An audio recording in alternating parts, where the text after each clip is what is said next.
Well, welcome back, Internet. This is Stan Cloyd, Mesa, Arizona. This is the first video I've shot since I came back from the summer bash number 10, where I get to hang out with other guys that do way better videos than me. Anyway, I'm proceeding on with swapping out the inverter in my solar power system. I did MrSun2.0, which showed the modifications to the inverter we're putting in to bring it up to the speed of the one that blew and we're taking it out. Before we get any further, I'm doing this real-time segment here where I go over some of the odds and ends of the pieces that are going into it as repairs. First of all, as some of us solar guys know, you can't use a contactor to connect two storage batteries that are at different voltages, because you tend to weld them. Jack Rickard found that out the hard way, and I did it accidentally here once. So I've got a new contactor set for the battery pack that came from Israel. Almost the same thing as a Leaf.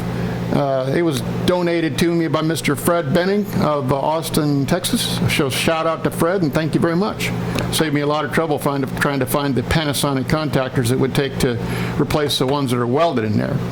All right, now one of the things that went down on this thing, and I was still using it when the inverter blew, was the DC voltage monitor.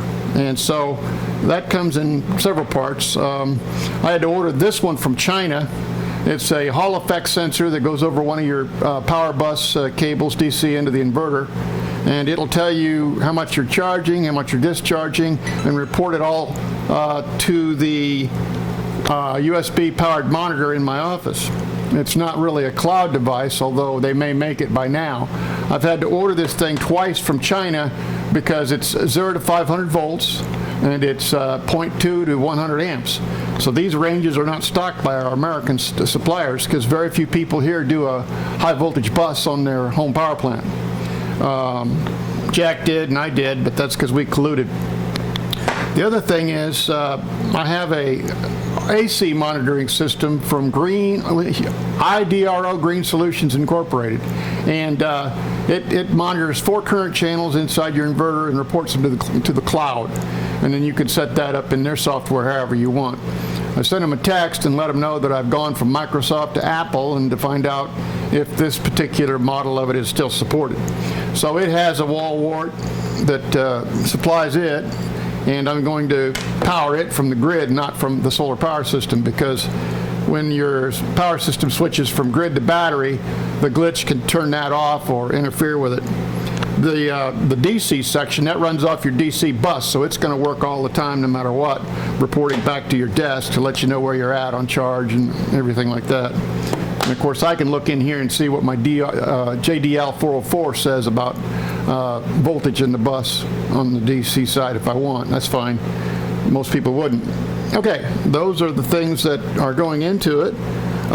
You'll notice that this microphone is not down on my shirt, because in MrSun2.0, at some points you can hear my heartbeat, because I had an artificial heart valve put in 2006. It's still clicking away, thank God. In the next section, when I start actually changing this thing out, I'm going to switch the video camera to 4 frames per second, and then no matter however many days it takes me, you can probably watch the whole change out in about 15 minutes. And then after that, we'll do another live shot like this, and a post or an epilogue, and tell you what we did, why we did, and how we did it.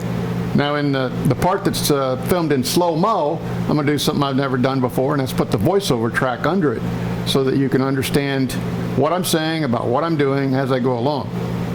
Okay, that's it for this segment. Thank you very much.